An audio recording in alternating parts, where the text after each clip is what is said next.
Hello dear students. अभी हम कर रहे हैं 10th class R D Sharma math basic 1 exercise है। पोलिनोमियल चैप्टर का नाम है और ये एक्सरसाइज 2.1 एक्सरसाइज के बाद की है। क्वेश्चन नंबर 33 के अंदर क्या है, आपको एफ ऑफ एक्स मतलब एक एफ एक्स पोलिनोमियल है वो ये दिया हुआ है और यह जो पोलिनोमियल है वो इससे एग्जैक्टली डिविजिबल है।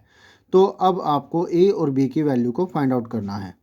इससे डिविजिबल है मतलब इसके जीरोज़ जो है इसको सेटिस्फाई करते हैं। इसके जीरोज़ जो निकलेंगे वो इसमें पुट करने पर ये टोटल जीरो हो जाता है। तो हमारे पास दो इक्वेशन आएगी और उनकी मदद से हम क्या है, दो वैल्यूज आएगी, दो एक्सप्रेशंस आएंगे, उससे हमें क्या है ए और बी की वैल्यू पता लग जाएगी।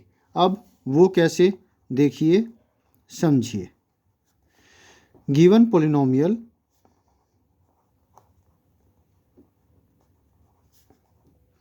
F of x is equal to x cube plus x square minus a x plus b, इसको नाम दे देते हैं 1। अब एक्स स्क्वेयर माइनस एक्स जो कि इसका फैक्टर है, मतलब जो कि इसको पूरी तरह से डिवाइड करता है, मतलब रिमाइंडर जीरो आता है। तो इसके जब हम फैक्टर्स करते हैं तो x कॉमन ले लेंगे और x माइनस वन आएगा। जब आप x को जीरो के सामने पुट करते हैं तो जीरो ही मिलेगा, x माइनस वन को जीरो के सामने पुट करते हैं तो आपको 1 मिलता है। ठीक है, putting x equal to zero in 1, इस 1 के अंदर x की वैल्यू जीरो पुट करें तो आपको जीरो मिलना चाहिए। जीरो पुट करने पर जीरो की पावर 3, जहाँ जहाँ x है वहाँ वहाँ आप जीरो पुट करेंगे तो ये जीरो हो जाएगा। ये जीरो जीरो, ये भी जीरो होगा बी, तो बी की वैल्यू क्या आ गई, जीरो आ गई।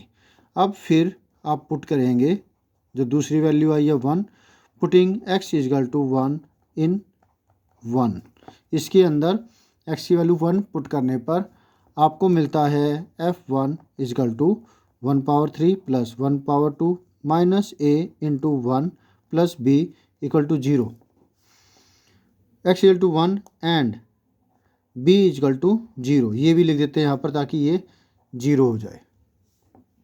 हमें क्या मिला, सिर्फ एक वेरिएबल रह, एक जो ये लिटरल पार्ट रह गया a।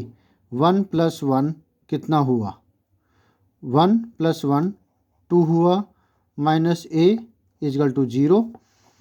तो इसका मतलब माइनस a इजकल टू 2 उधर जाएगा, माइनस का हो जाएगा।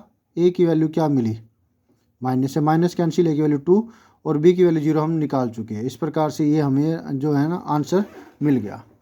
क्लियर है, अगेन देख लीजिए, ये फैक्टर है, इसका मतलब इसके जीरोज इसके भी जीरोज होंगे। ये इसको पूरी तरह से डिवाइड करता है, ऐसा दिया गया है। तो जब आप इसको सोल्व करते हैं, फैक्टराइजेशन करते हैं और x की वैल्यू मिलती है जीरो के सामने इक्वेट करने पर, तो यही वैल्यूज आप इसमें पुट कीजिए। दो लिटरल पार्ट है तो दो ही वैल्यू चाहिए थी, जो कि आपने जब x की वैल्यू जीरो पुट की तो b की वैल्यू जीरो आ गई।